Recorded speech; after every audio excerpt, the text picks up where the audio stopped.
नमस्कार दोस्तों, स्वागत है आपके अपने YouTube चैनल विकास अस्टिबा का। दोस्तों, हम लोग आरपीएफ कांस्टेबल का क्वेश्चन बैंक का सॉल्यूशन देख रहे हैं, जिसमें टोटल कुल 16 सेट दिए गए हैं, जिसमें से 12 सेट का सॉल्यूशन मैथ और जीके जीएस का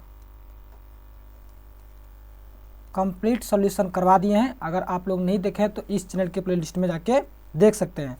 आज हम लोग देखेंगे सेट नंबर 13 का जीके जीएस का सॉल्यूशन। तो चलिए देखते हैं सेट नंबर 13 का जीके जीएस का पहला प्रश्न क्या है।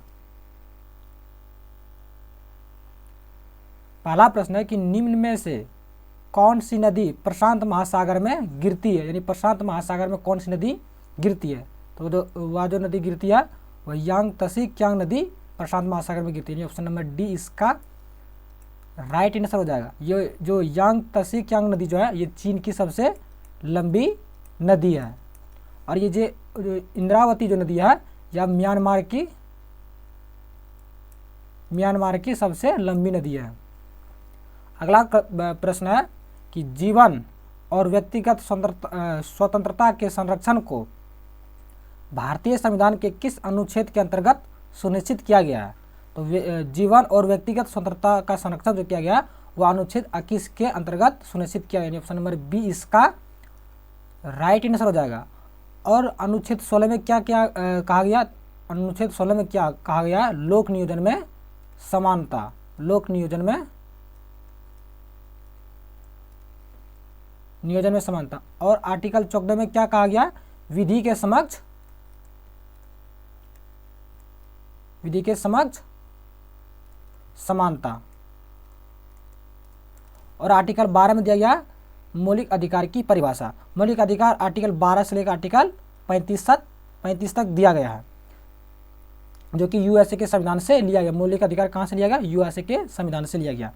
अगला प्रश्न क्या है कि अगला प्रश्न है कि बराबर गुफाएं निम्न में से किस राज्य में स्थित है। तो जो बराबर गुफाएं हैं वह बिहार राज्य में स्थित है, यानी ऑप्शन नंबर डी इसका राइट आंसर हो जाएगा। अगला प्रश्न है कि ऐसी अर्थव्यवस्था जिसमें कुल उत्पादन में प्राथमिक क्षेत्र की हिस्सेदारी 50% या उससे अधिक हो कहलाती है। तो जो कहलाती है वह कृषि अर्थव्यवस्था कहलाती है, ऑप्शन नंबर डी इसका राइट आंसर हो जाएगा। अगला प्रश्न है कि अंडाशय में डिंब का निर्माण क्या कहलाता है। तो अंडाशय में डिंब का निर्माण जो कहलाता है वह अंडजन कहलाता है, यानी ऑप्शन नंबर ए इसका राइट आंसर हो जाएगा।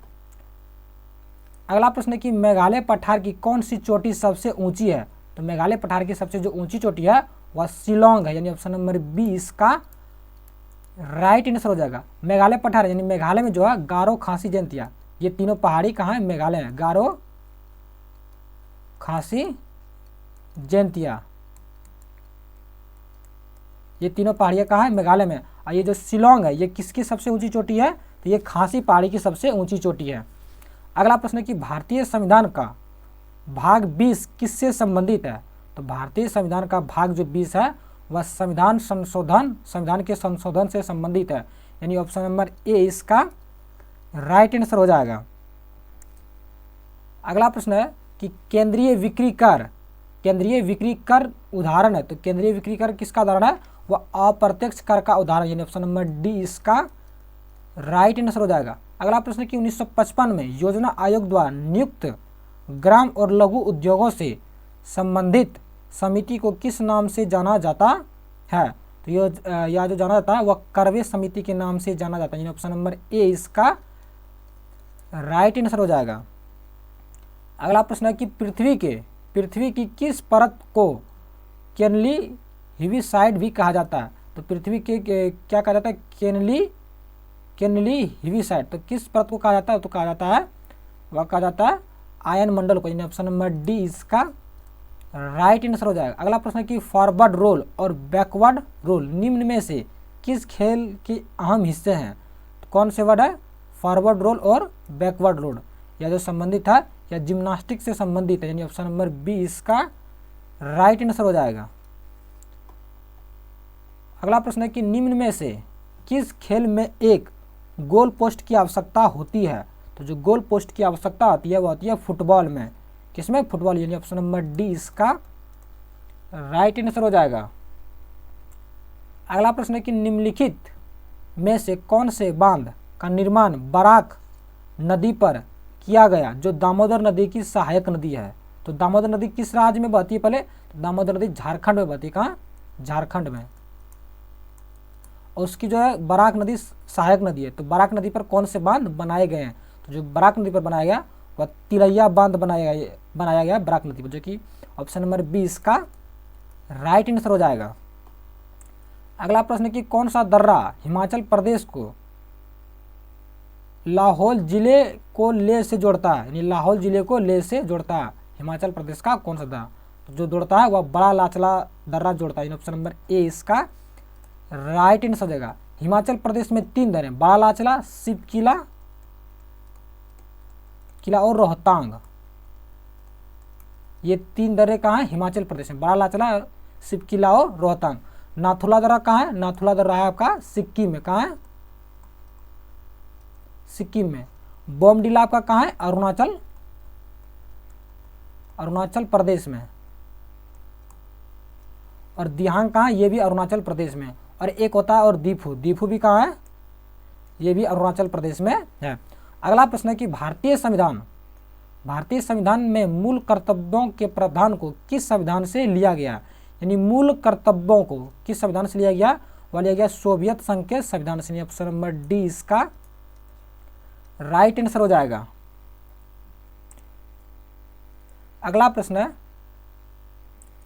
निम्नलिखित में से किस योजना के अंतर्गत ग्रामीण क्षेत्रों में आजीवन सुरक्षा सुनिश्चित करने के लिए प्रत्येक परिवार को प्रति वर्ष 100 दिनों को वेतन आधारित रोजगार प्रदान करने का लक्ष्य रखा गया था? तो किस योजना के तहत रखा गया था? जो रखा गया था वह महात्मा गांधी ग्रामीण योजना गारंटी के तहत, यानी ऑप्शन नंबर डी इसका राइट आंसर हो जाएगा। अगला प्रश्न है कि हेवियस कॉर्पस का शाब्दिक अर्थ क्या है? तो इसका जो शाब्दिक अर्थ है वह है व्यक्ति को प्राप्त करना, यानी ऑप्शन नंबर ए इसका राइट आंसर हो जाएगा। अगला प्रश्न है कि सेक्रिन और प्रिंटिंग स्याही के निर्माण में किसका उपयोग किया जाता है?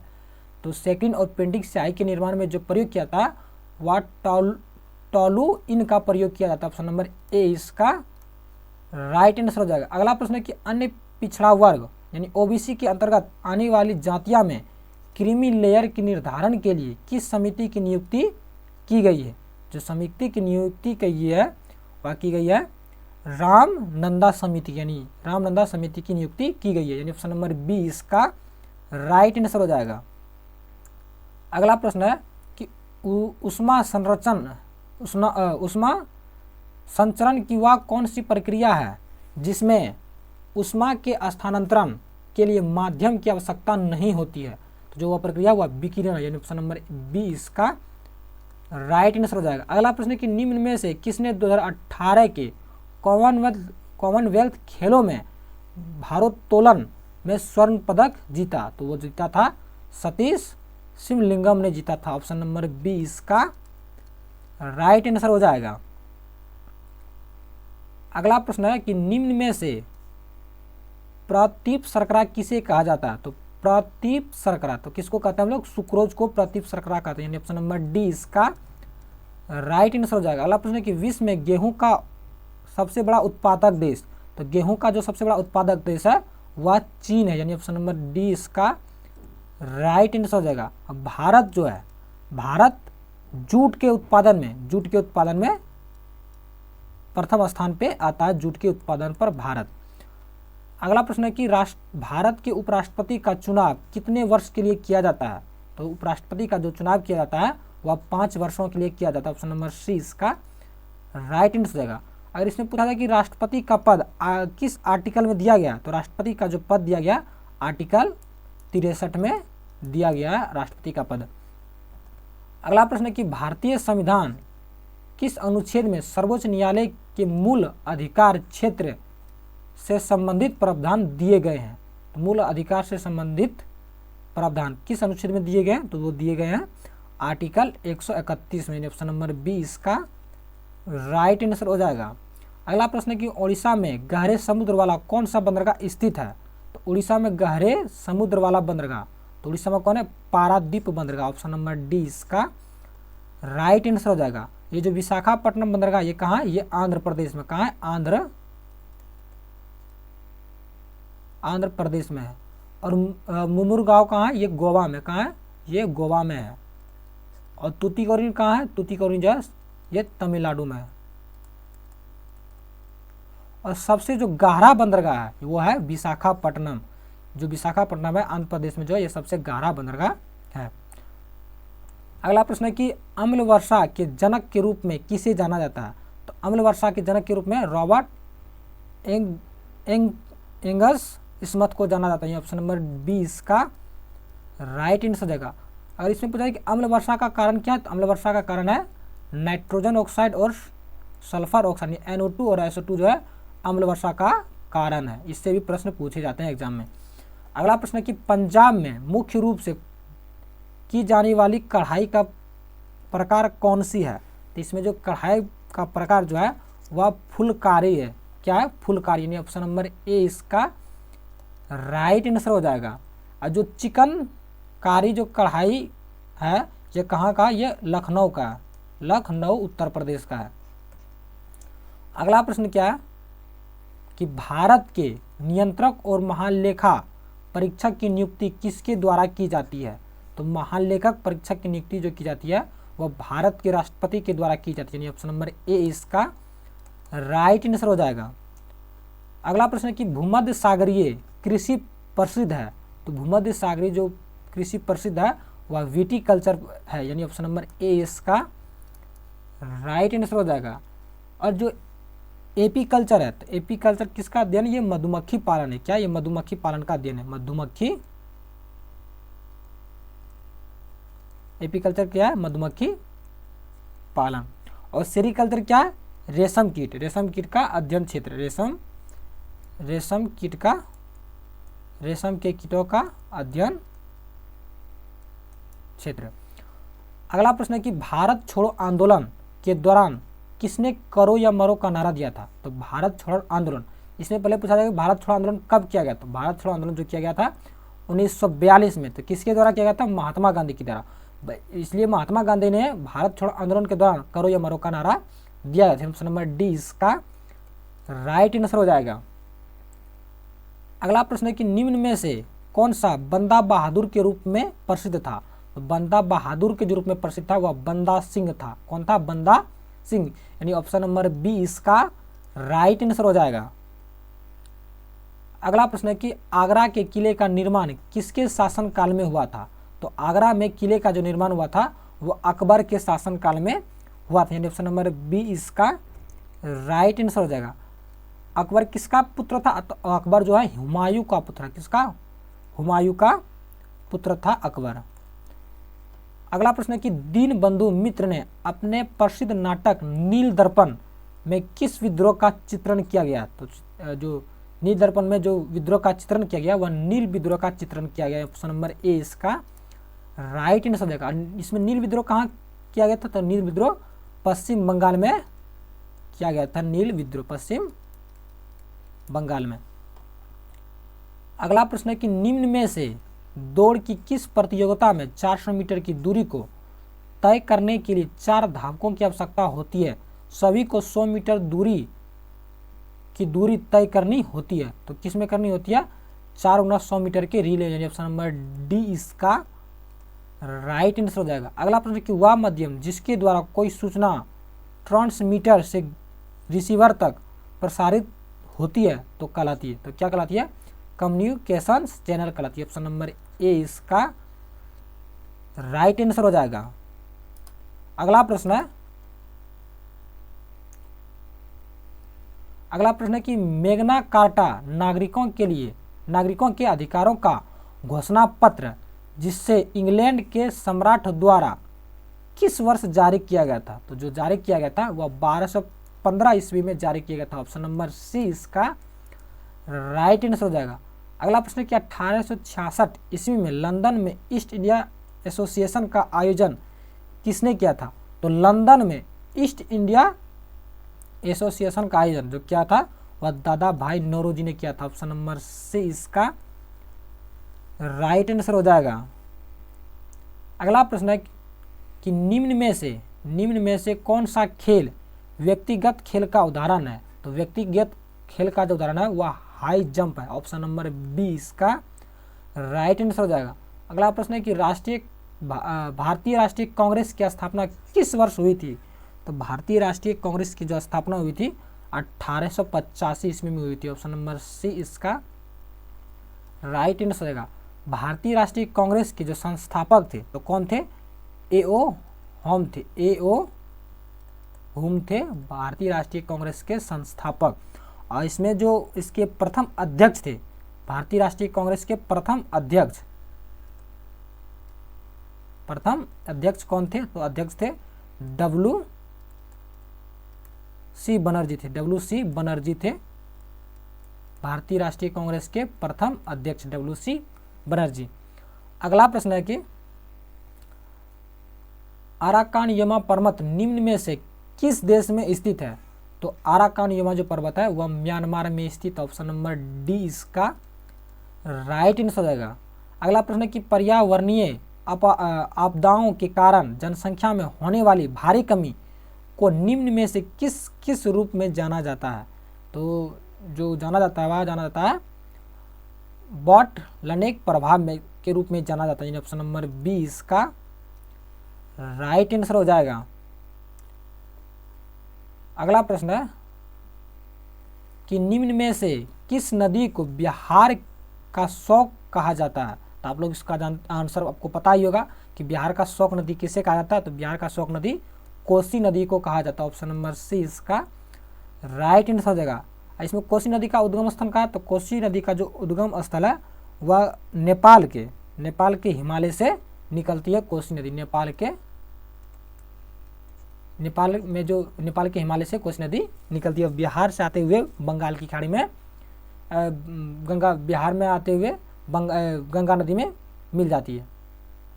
अगला प्रश्न है कि फ्लाइट और लैंडिंग शब्द निम्न में से किस खेल से संबंधित है। तो फ्लाइट और लैंडिंग शब्द जो संबंधित है वह लॉन्ग जंप से संबंधित है। ऑप्शन नंबर सी इसका राइट आंसर हो जाएगा। अगला प्रश्न है कि माजुली पर्व निम्न में से किस राज्य में मनाया जाता है। कौन पर्व, माजुली पर्व।